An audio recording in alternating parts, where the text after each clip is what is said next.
자, 여러분 크리스마스입니다. 우리 같이 옆에 전후 좌우에 계신 분들에게 이렇게 인사합시다. 메리 크리스마스. 하늘엔 영광, 땅에는 평화입니다. 네. 감사합니다. 우리 장로님, 제가 교회 내년이면은 이제 전도사 목사 이제 사역 20주년인데 산타 모자 쓰고 계신 장로님 처음 본 것 같아요. 네. 네, 너무 감사드리고, 네, 여러분들 하늘엔 영광이고 땅에는 평화인 여러분 삶 가운데 그 평화가 늘 충만한 오늘 하루가 되었으면 좋겠습니다. 네. 자, 여러분 2025년 성탄의 아침이 밝았습니다. 여러분은 어떤 마음을 갖고 있습니까? 우리가 지금 살아가는 이 시대는 인류가 그 역사상 어느 때보다 빠르게 성장하는 시대입니다. 다 아시죠? 우리가 뭔지는 몰라도 이름은 많이 들어봤던 인공지능, AI 뭐 이런 것들로 하여금 지금까지 인공지능이 사실 연구된 게 1950년대부터예요. 1950년대부터 계속 인공지능에 대해서 사람들이 연구하고 고민하고 로봇을 뭐 어떻게 하고 별짓 다 했는데 잘 안 되더라는 거예요. 그래서 안 되나 보다 했는데 요 몇 년 사이에 진짜 말도 안 되게 이게 성장하면서 지금은 거의 모든 거에 AI가 들어가고 모든 거 여러분 핸드폰 다 갖고 계시잖아요. 그럼 다 AI 있는 겁니다, 여러분 핸드폰에 다 있어요. 깔려 있고 엄청난 일이죠. 그래서 인류가 다시 한번 이 최근에 몇 년 사이에 특히 작년과 올해 다시 한번 꿈을 꾸기 시작했는데 그 꿈이 뭐냐면은 무한한 진보입니다. 인간이 무한한 진보를 다시 이룰 것이다. 이런 마음이 든 것이죠. 여러분 이 인간이 이렇게까지 마음이 무한한 진보에 대한 희망과 소망을 갖게 된 게 사실 몇 번 반복됐습니다. 인류 역사에서 지금까지 세계사 속에서 우리는 지금까지 이성이 인간을 구원할 것이라고 믿었습니다. 과학과 기술이 더 발전하면 질병과 가난을 극복할 것이고 자본이 우리에게 자유를 줄 것이라고 믿어왔습니다. 그래서 인간은 내가 살고 있는 마을을 넘어서 국가를 넘어서 전 세계를 넘어서 지금은 이제 우주를 향해서 나아가는 지금 전 세계에서 제일 돈이 많은 일론 머스크의 꿈이 뭔지 아시죠? 일론 머스크의 꿈은 화성으로 가는 거예요. 화성으로. 인류가. 테라포밍. 화성으로 가서 거기서 먹고 살자. 뭐 이런 거죠. 인간은 고대 바벨탑 이래로 계속해서 뭔가 더 높이 올라가려고 해요. 더 빨리 가려고 하고 더 많이 가지려고 합니다. 뭐죠? 신이 되고 싶은 거예요. 스스로가 신이 되고 싶어 하는 시간을 정복하고 영원히 살려고 하는 그런 꿈들을 가지고 있습니다. 사피엔스라는 책을 써서 유명한 이 히브리 대학교의 유발 하라리라는 교수가 있습니다. 이 사람이 쓴 책이 넥서스라는 책이 있는데 이 책을 김명국 장로님이 저한테 선물을 주셨는데 도저히 다 읽을 수가 없어요. 너무 두껍고. 근데 그 책에서 이런 얘기가 있습니다. 인간은 순진한 정보관을 가지고 있다는 거예요. 그 대목을 하나 제가 읽어드리면 이렇게 읽어드립니다. 우리는 정보가 많아지면 진리에 더 가까워지고 더 현명해질 것이라고 믿었다. 하지만 그것은 착각이었다. 정보는 진리의 재료가 아니라 사회적 질서의 재료일 뿐이다는 거예요. 사람들은 더 정보를 많이 알면 알수록 우리가 더 진보하고 더 이렇게 발전할 것이라고 믿었지만 사실은 뭐다? 그 정보 자체가 우리한테는 하나의 어떤 그 체계, 시스템 안에 있다는 거예요. 그래서 이 말은 쉽게 얘기하면 뭡니까? 공부 많이 한다고 훌륭한 사람이 되는 게 아니더라. 뭐 이런 말이에요. 결국엔. 정보가 더 많아진다고 더 훌륭한 정보가 되는 건 아니더라. 이런 거죠. 여러분 세상에 정보가 얼마나 많습니까? 얼마나 화려한 것들이 많습니까? 그런데 그렇다고 해서 이 세상이 정말 잘 좋아지는 것인가? 여기에는 우리가 의문점을 가져야 된다는 것이죠. 여러분 지금같이 모든 인류가 우리가 더 잘 될 거야, 더 잘 살 거야, 더 이제 엄청나게 발전할 거야 라고 했던 기대를 가졌던 시기가 지금 21세기고 20세기는 그렇지 않았어요. 20세기는 두 차례의 전쟁을 세계대전을 겪었기 때문에 인간이 기본적으로 되게 좀 이렇게 비관적이고 실존주의적인 좀 뭔가 암울한 시대이긴 했어요. 20세기 초반에는. 그런데 지금부터 딱 200년 전이 딱 이랬습니다. 200년 전이 이제 근대의 과학과 기술이 막 발전하면서 인간이 무한히 성장할 것이다. 무한한 진보를 가질 것이다. 라고 믿었던 시기예요. 이 시기에 한 가지 예화가 있는데 그 예화가 뭐냐면 프랑스의 위대한 수학자인 피에르 시몽 라플라스라는 수학자가 있습니다. 이 사람이 천체역학이라는 책을 써요. 천체역학. 뭐 지금 들어도 무슨 말인지 모르죠. 천체역학이라는 책을 써서 그때 당시의 황제인 나폴레옹에게 이 책을 헌정합니다. 폐하, 제가 쓴 인생의 역작입니다. 천체역학 책을 썼어요. 그 나폴레옹 황제가 그 책을 보고 뭐 수고하셨습니다. 그래서 책을 쫙 이렇게 훑어봤는데 나폴레옹이 책을 쫙 본 다음에 그 라플라스를 나중에 불렀어요. 부른 다음에 뭐라고 했냐면, 아니 당신이 우주에 대해서 책을 썼는데 하나님이란 말이 한마디도 안 나오는구려.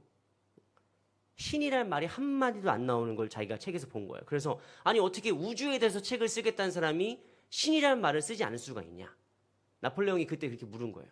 그때 나플라스가 했던 유명한 대답이 있습니다. 그게 뭐냐면, 폐하, 저에게는 더 이상 신이라는 가설이 필요하지 않습니다. 여러분, 뉴턴 때까지만 해도 이 우주의 법칙, 사과가 땅에 떨어지면은 떨어진다. 그게 뭐죠? 만류인력. 참 잘했어요. 박수 한번 주시죠. 네, 박수. 만류인력 막 이렇게 말했어요. 참 잘하셨는데, 사과가 물체가 땅에 떨어진다. 더 큰 중력이 땡긴다. 그게 인력이에요. 근데 그 만류 인력을 발견한 뉴턴까지만 해도 뭐라고 얘기했냐면, 이 법칙은 도대체 누가 만들었냐는 거예요. 그래서 과학자들이 아무리 내가 인격적인 하나님에 대한 신앙이 없어도 어떤 거를 기본적으로 갖고 있었냐면 신이라는 가설이 있는 거예요. 하나님이 어쨌든 신이 있었기 때문에 이 법칙이 있는 거 아니냐, 이렇게 말을 하는 거거든요. 근데 그로부터 몇백 년 지나서 이제 19세기가 되면은 라플라스는 뭐라고 얘기합니까? 폐하, 저에겐 더 이상 신이라는 가설은 필요하지 않습니다. 이 우주는 다 계산이 가능한 거예요. 이 세상은 다 예측이 가능한 거예요. 왜? 신은 없어도 되는 거예요, 이제. 인간의 기술이 그만큼 올라왔고 인간의 과학이 그만큼 올라왔기 때문에 이제 데이터가 더 모이고 계산만 잘하면은 미래를 예측하고 미래를 통제할 수 있다라고 믿는 겁니다. 그게 19세기에 있었던 인간들의 흐름이에요. 근데 그 흐름이 지금 200년 뒤에 고스란히 이어지고 있는 거예요. 21세기가 됐을 때 사람들은 뭘 기대한 줄 아십니까?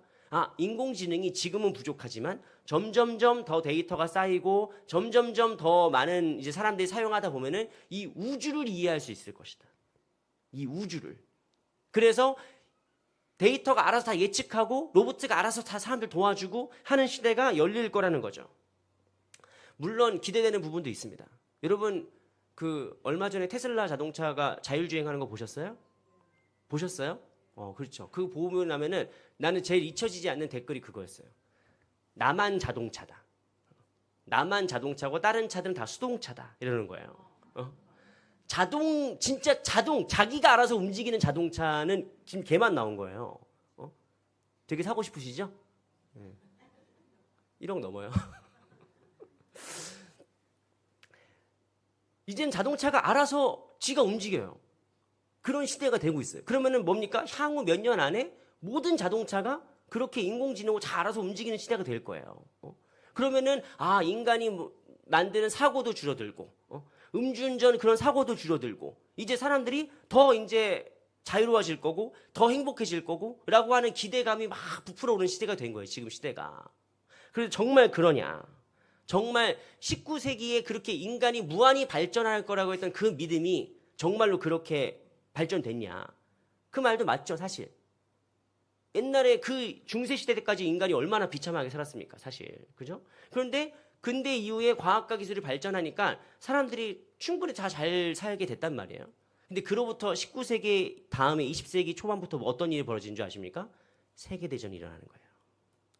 인간은 자기가 끌어올린 수많은 과학과 기술과 진보된 어떤 문명을 이렇게 가지고 뭘 하느냐? 결국 전쟁을 하는 거예요. 여러분, 이거는 세계사적인 교훈입니다.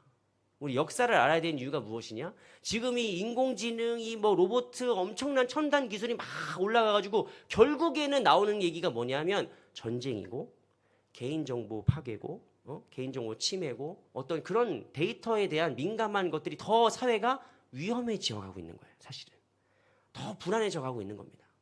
우리가 이 성탄의 아침에 우리가 꼭 깨달아야 되는 것은 무엇이냐? 인간이 그렇다고 노력하지 말라는 얘기는 아닙니다. 그런데 인간이 쌓아 올리는 우리의 무한한 진보라는 우리의 환상이 무너지게 될 때 걷잡을 수 없이 무너진다는 거예요. 이게 허무와 불안을 조장한다는 겁니다.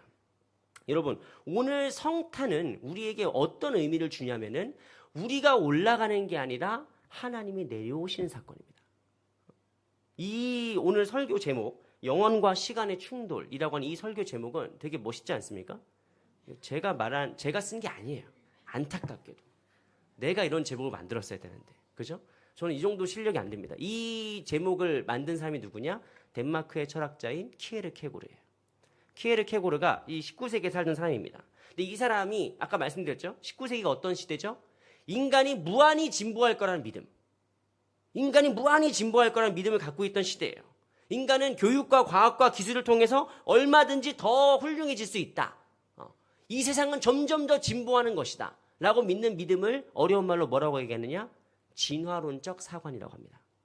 진화론적 사관. 세상이 더 계속 좋아질 거라는 거예요. 그런데 이 천재적인 키르케고르가 뭘 발견한 거냐면 이 세상은 그렇게 기계적으로 진보하지 않는다는 거예요. 점점점 그냥 좋아지기만 하지 않는다는 거예요. 그러면서 키르케고르가 얘기한 게 무엇이냐? 이 세상은 그렇게 사람들의 계산대로 움직이지 않는다. 그 배경으로 어떤 근거로 뭘 드냐면은 어떻게 무한하신 하나님이 유한한 인간이 될 수 있는가? 라는 문제를 시작해요. 유한한 것이 점점점 더 커져가지고 무한이 되는 게 아니라 이 세상은 뭐예요? 무한히, 영원히 이 시간으로 뚫고 들어오는 사건이라는 거예요. 우리 인생의 의미는 내가 점점점 돈이 많아지면 그 의미가 생기는 게 아니라 내가 점점점 높이 올라가야 인생의 의미가 생기는 것이 아니라 그 영원하신 세계가 나의 유한한 삶으로 뚫고 들어올 때 그 의미가 발견된다는 겁니다. 그 증거가 뭐냐? 성탄이라는 거예요. 성탄은 뭐다? 영원히 시간 속으로 뚫고 들어오는 사건이에요.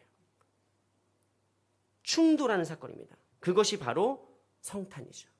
그 성탄은 인간의 인간의 문명과 인간의 어떤 삶의 방식을 완벽하게 거스리는 충돌의 사건입니다. 그래서 이 키르케고르는 성탄절을 기쁘게 보내는 것을 그렇게 좋아하지 않았어요. 이 사람은 성탄절을 마치 명절처럼 보내는 것을 좋아하지 않았습니다. 그건 성탄의 정신이 아니라는 거예요. 당시 유럽 사람들은 어떻습니까? 그냥 태어나면 기독교인이에요. 유럽 사람들은. 지금은 달라졌지만 그때 19세기까지만 해도 그냥 태어나면 기독교인이에요. 내가 예수를 잘 믿고 안 믿고 그런 건 중요하지 않아. 그런 건 중요하지 않고 그냥 태어나면 기독교인이에요. 그래서 저는 여러분 캐롤 가사 중에 우리가 이따 찬양하겠지만 마지막 찬양하겠지만 참 반가운 성도여 다 이렇게 찬양 있잖아요. 그 찬양이 유럽 애들한테 정말 참 반가운 성도래. 여러분 반갑습니까? 서로 옆에 한번 보세요. 옆에 한번 얼굴 보세요. 반갑습니까? 여러분이 그냥 정이 많아서 그래요. 정이 많아서 반가운 거고 맨날 봐도 반갑잖아요. 근데 유럽 교인들은 진짜 반가워요. 왠지 아십니까? 그날만 교회 나와요. 1년에 12달 그날만 교회 나와. 크리스마스 때만.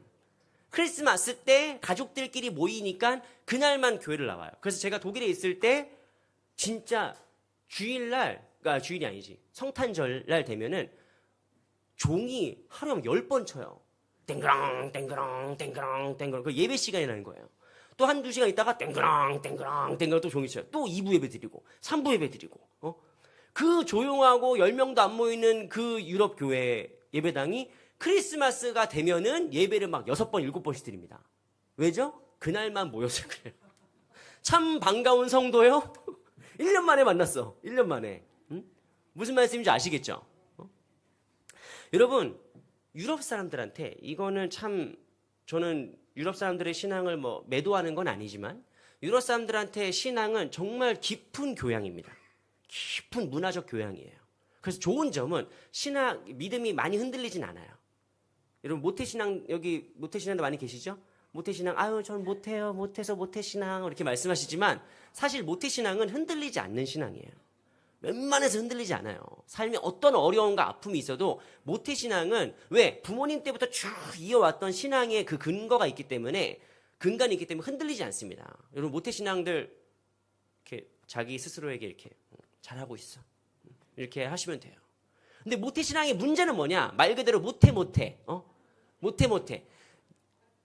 태어나서부터 내가 교회 다니고 예수 믿었고 뭐 크게 죄진 것도 없고 그러다 보니까 뭐죠? 사건이 부족해요. 하나님과 내가 만난 사건이 부족해. 그럼 신앙이 뭐냐면은 신앙이 교양이 되는 거예요. 신앙이 그냥 삶의 방식의 하나예요. 모태신앙에게 주일날 어디 놀러 간다는 건 상상할 수가 없는 일이에요. 교회 가야지. 근데 교회 가서 은혜 받는 거는 조금 다른 얘기예요. 교회 왔어. 그럼 됐어, 오늘. 그럼 이제 마음의 짐을 덜었어. 성탄절이야. 그래, 교회 왔어. 그럼 됐어. 마음의 짐을 덜었어. 교양으로 그치는 수가 있어요. 근데 키에르케고르가 뭐라고 얘기하냐면 성탄절을 그냥 명절처럼 보내는 것은 성탄의 정신이 아니다. 왜? 성탄절은 뭐다? 영혼과 시간이 충돌하는 사건인데, 교통사고 같은 사건인데 어떻게 이날 아무렇지도 않게 살 수 있냐는 거예요. 어떻게 이날 아무렇지도 않냐는 거예요. 키에르케고르가 이렇게 썼습니다. 하나님이 인간이 되셨다는 이 말도 안 되는 사건에 충격을 받지 않는다면 우리가 어떻게 참으로 하나님을 믿는다 할 수 있겠는가? 여러분, 이 충돌이라는 것은 사실 우리한테 되게 많은 의미를 줍니다. 첫 번째 무엇이냐? 성탄은 이해할 수 있는 날이 아니에요. 그러니까 여러분이 성탄을 이해할 수가 없습니다. 하나님이 인간이 되셨다. 우리를 사랑하시 인간이 되셨다. 아멘 이러고 끝내지만 사실 말이 안 되는 거거든요. 그래서 여러분 초대 기독교가 정말 몇백 년 동안 계속 싸웠던 게 뭐냐면 하나님이 인간이 되셨다라는 그거예요. 하나님은 왜 인간이 되셨나? 전능하신 하나님이 왜 인간을 구원하기 위해서 십자가에 달려 죽으셔야 되나?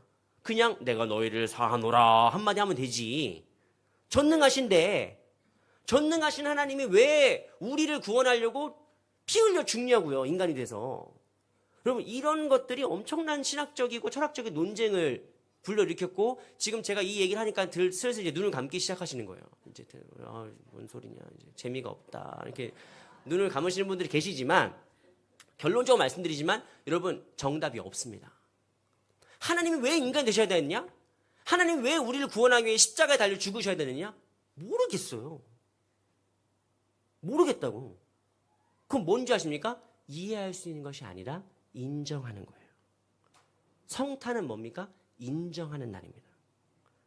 우리를 향하신 하나님의 사랑을 인정하고 가슴속에 받아들이는 날이에요. 그 성탄절은 영원을 품는 날이죠. 성탄절은 영원을 품는 날이에요. 두 번째, 성탄은 그래서 뭡니까? 과거의 사건이 아니라 오늘의 사건입니다. 예수님 언제 오셨죠? 물론 2000년 전 언제 오셨겠죠. 그런데 성탄은 원래 12월 25일이 태양신 축일이라는 거 아시죠? 옛날에 어디 뭐 많은 이단들이 이제 그런 걸로 그 성도들, 순진한 성도들 막 미혹하고 그랬어요. 기존 교회는 틀렸습니다.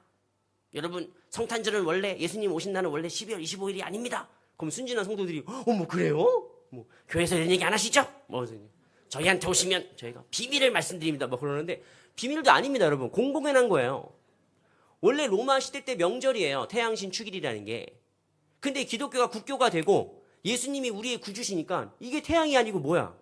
그 새로운 명절을 만드는 그 어차피 예수님 언제 태어나신지 몰라요. 예수님 생일이 언제인지 모른다고. 뭐 충격 받으신 거 아니죠? 기록이 안 나와 있으니까 예수님이 12월에 오셨는지 진짜 1월에 오셨는지 몰라요. 그래서 많은 사람들이 태양신 축일로 지키고 있던 12월 25일을 그날로 정해서 우리의 구원의 태양이신 예수님의 생일로 대입을 시킨 거예요. 그 말은 무슨 줄 아십니까? 예수님은 날마다 우리에게 오시는 분이라는 뜻이에요. 여러분 성탄의 사건을 뭘로 경험해야 됩니까? 매일이 주님의 생일이에요.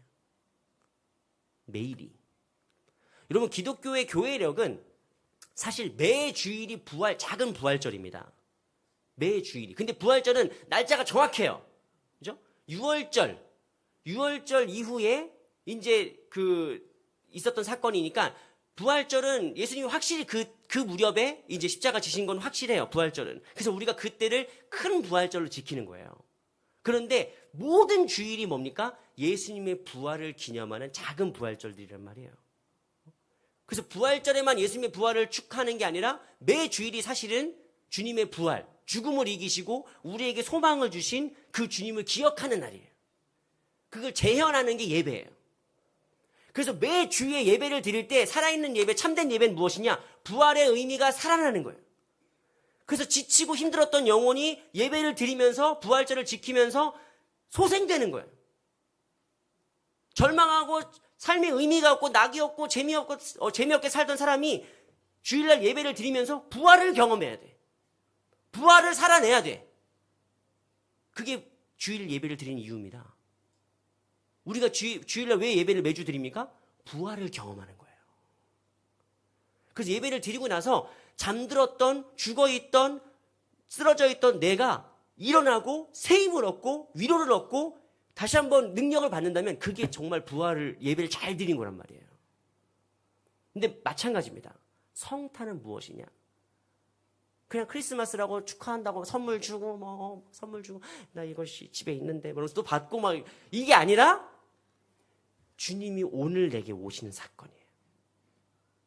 영원하신 하나님이 이 시간을 뚫고 우리에게 찾아오신 사건이에요. 그거를 언제? 오늘의 경험으로 만나는 겁니다. 여러분 우리가 읽지 않았지만 요한복음 1장 1절 말씀은 뭐라고 시작하느냐? 태초에 말씀이 계시니라. 태초에 말씀이 계시니라. 이 말씀이 근데 워드가 아니에요. 영어로는 워드라고 번역하지만 사실은 이거 워드라는 번역으로는 다 이렇게 담아내지 못해요. 이 말의 번역은 무엇이냐? 원래 로고스입니다. 로고스. 여러분 우리도 요즘 뭐 로고스 하면 좀 대충 많이 뭐 떠오르겠지만 사실 그리스 문화권에서 로고스라는 말을 딱 들었을 때 사람들이 뭘 생각하냐면은 우주의 법칙이라고 생각해요. 우주의 질서. 태초에 우주의 질서가 계시니라. 그 말은 모두가 다 인정하는 말이에요. 그렇지? 로고스에서 코스모스가 나왔고 코스모스에서 우리가 사는 세상이 나왔으니까. 어쨌든 로고스라는 말은 그런 거예요. 그런데 14절 우리가 오늘 봉독한 14절 말씀 뭐라고 합니까? 그 로고스가 육신이 되었다라고 시작합니다. 로고스가 육신이 되었다. 이 말씀을 우리는 너무나 당연하게 읽지만 사실 이 말씀을 처음 접했을 2000년 전에 그리스 로마 사람들은 충격입니다. 왜냐? 로고스는 너무 귀한 거라 육체가 될 수가 없어요. 이 세상에 들어올 수가 없어요. 이거는 사람이 개미가 되는 것보다 더 말도 안 되는 일이에요. 근데 여기서 육체가 되었다 할 때 이 육체는 헬라어로 어떤 말을 쓰냐면 사륵스란 말을 씁니다. 사륵스. 이 사륵스란 말은 사실 여러분 뭐 되게 좋은 말, 같은 의미지만 다양한 말들이 많잖아요. 이를테면 무슨 뭐 돈은 명사지만 쩐이라고 해도 알아듣고 재화라고 해도 알아듣고 재물이라고 해도 알아듣고 자본이라고 말해도 알아듣고 뭐 또 뭐 많지 않습니까? 되게 뭐 비하하는 말도 있잖아요. 뭐가 있을까요? 엽전? 조선시대에서 너무 조선시대 뭐 그런 거 있잖아요. 비슷하게 몸도 뭐 육신, 육체, 뭐 신체 뭐 이런 말도 있지만 사륵스는 어떤 느낌의 말이냐면은 몸뚱아리란 뜻이에요. 썩어 없어질 몸뚱아리. 원래 로고스가 소마가 되셨다라고 얘기하면은 그것도 말이 안 되지만 그냥 받아들일만 해. 하나님의 말씀이 육체가 되셨다는 말을 우리가 만약에 로고스가 소마가 되셨다라고 얘기하면은 그것도 말은 안 되지만 그래도 좀 격을 살린 말이에요. 소마라는 말이 좀 이렇게 뭐 전인적인 몸 이런 뜻이니까. 근데 사륵스라는 건 뭐냐면은 그냥 발음 자체가 되게 싸구려 같죠? 사륵스. 응? 사륵스라는 게 뭔 뜻이냐면 썩어 없어질 몸이에요. 에휴, 어차피 썩어 없어질 몸 이거 이렇게 말할 때가 사륵스입니다. 그러니까 이거는 받아들일 수가 없는 거예요. 초대 2000년 전에 그리스 사람들이 어떻게 로고스가 사륵스가 돼? 어떻게 하나님의 말씀이 그 영원하신 말씀이 그냥 썩어 없어지고 병들고 약해지고 그냥 뾰족한 거 뚝 찌르면 피가 푹 나오는 그런 연약한 것이 될 수 있냐는 거예요. 이게 성탄의 충격이에요. 성육신의 충격입니다. 뭐죠? 우리가 이해할 수 있는 게 아니에요. 하나님이 스스로를 제한하시고 우리의 좁은 시간으로 우리의 연약함으로 비집고 들어오시는 거예요. 여러분 설교 앞전에 말씀드린 것처럼 인간은 항상 뭐랍니까? 인간의 한계를 뛰어넘으려고 합니다. 무한히 뭔가 성장하려고 해요. 근데 하나님은 정반대예요. 무한하신 하나님이 유한한 인간의 모습으로 이렇게 점잖게 오시는 게 아니라 자기 모든 체면과 자기 모든 위엄과 나의 모든 영원함을 포기하고 우리의 이 유한하고 연약한 삶 속으로 뚫고 들어오시는 거예요. 절대적인 순종과 절대적인 겸손으로 우리에게 들어오시는 사건이에요. 여러분 이것이 성탄에서 주님께서 우리에게 보여주시는 다이나믹, 역동성입니다. 성탄의 역동은 무엇입니까? 영원히 시간으로 들어오는 거예요. 이 우주적인 충돌이 일어나는 지점이 바로 주님께서 우리에게 보여주시는 사건입니다. 근데 주님께서 어디로 오시느냐? 어디로 오시느냐? 로마 황제가 있는 집무실로 오시는 것도 아니고 수많은 지성인들이 진리를 논하던 아레오바고 광장, 아테네 그런 지성이 있는 숨 쉬는 것도 아니고 주님 어디 오십니까? 짐승들의 먹이로 오시는 거예요. 짐승들의 먹이가 담겨 있는 구유로 오십니다. 구유. 여러분 예수님의 성육신은 예수님의 오심은 우리에게 가장 낮은 모습으로 우리의 밥이 되러 오시는 거예요. 우리뿐만 아니라 짐승들의 밥, 가장 겸손한 모습으로 우리에게 오시는 겁니다. 이건 무엇이냐? 인간이 올라가도 만족할 수 없고 발견할 수 없는 삶의 의미를 주님이 내가 주겠다는 거예요. 너희가 10억을 갖고 100억을 갖고 너희가 뭐가 되고 뭐가 돼도 결코 발견할 수 없는 삶의 의미가 하나님이 직접 주시는 거예요. 그게 뭐냐? 영원하신 하나님이 너를 이렇게 사랑한다. 네가 이해하지 못해도 네가 아직 그것을 깨닫지 못해도 내가 너희를 사랑한다는 것을 주님께서 온 몸과 온 그 존재를 바쳐서 사랑하시는 겁니다. 성탄은 하나님이 우리를 향해 뚫고 들어오시는 충돌의 사건입니다. 우리를 단순히 그냥 밖에서 말로만 말씀을 휙 구원하시는 사건이 아니라 우리 안에 오셔서 우리를 변화시키시고 하나님의 자녀로 만들어 가시는 사건이에요. 사랑하는 성도 여러분, 이제 우리가 이 성탄에 결단해야 될 것은 무엇이냐? 끊임없이 나를 확장하려 했던 무한한 진보에 대한 어떤 환상을 접고 우리를 향해 오시는 하나님, 우리를 향해도 지금도 오고 계시는 하나님, 그 하나님을 우리가 받아들이는 거예요. 맞이하는 거예요. 그 예수를 만나야 되는 거예요. 우리의 이성을 넘어서 우리의 환경을 넘어서 여러분 하나님께서 우리를 향해서 다가오시는 그 사건을 오늘 이 시간 그리고 매일같이 경험하면서 그 아기 예수의 오심이 우리 모두에게 위로가 되고 우리의 가정과 공동체와 이 나라 가운데에도 잘 퍼져나가서 이 성탄의 의미가 계속 살아나고 숨쉬는 저 여러분의 모든 삶이 되기를 주님의 이름으로 축원합니다. 자, 기도하겠습니다.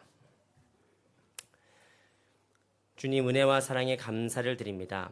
하나님, 우리를 향해 오신 그 주님의 사랑을 이 시간 기억하기 원합니다. 끝없이 올라가기 원하고 끝없이 가지려고 하는 마치 바닷물을 마시는 것처럼 아무리 가져도 만족함을 알지 못하고 삶의 방향과 의미를 알지 못하는 우리의 인생 가운데 주님께서 이 시간 성탄해 주시는 그 메시지를 우리가 잘 이해하고 마음속에 받아들이게 하여 주시옵소서.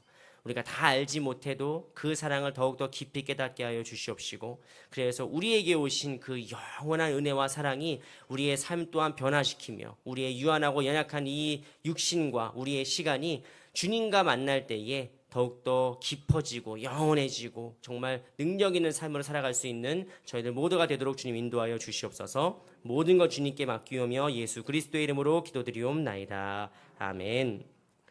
우리 다 함께 찬송가 109장 찬양하심으로 준비하신 예물 하나님께 올려드리겠습니다.